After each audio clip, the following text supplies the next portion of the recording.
I think most people think they have to take a big risk. I got to like Reid Hoffman's famous line. Yep.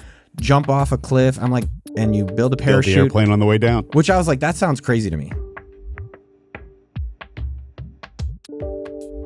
I love the concept of freedom number. So give us freedom number, and then I want to come back to AppSumo. I mean, I think most people, like my brother, he's a doctor, and he hates it.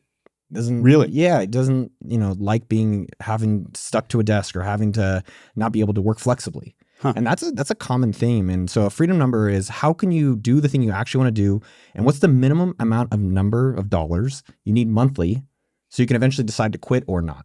And for me, getting started with AppSumo, my freedom number was $3,000. And most people, when they realize the number to actually do the thing they really want to do is so low, they're like, maybe I can do it. So how do people figure out their freedom numbers? It literally, here's what my rent is, here's what I can take my rent down to, car payment, whatever. This is just covering the basics. Yeah. And it could be, I'm about to have a daughter. So if your freedom number, it could be any number. There's not a better or worse number. But generally when people actually do the math, like how much is your rent, how much is your living, how much is your savings, like, oh, maybe it's not so high.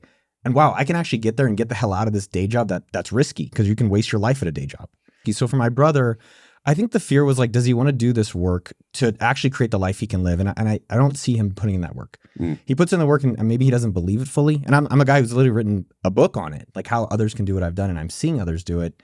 But it's committing versus for him, I don't know if the pain is painful enough. And what I mean by the pain, it's like, okay, he has to be in an office. He's like, all right, I only work till 5. And at 5, they don't get me anymore. And I'm like, if you can just give up 30 minutes a week, if you can just give up one Netflix show a week, if you can give up one thing a week and you keep doing it weekly, eventually you can have that business.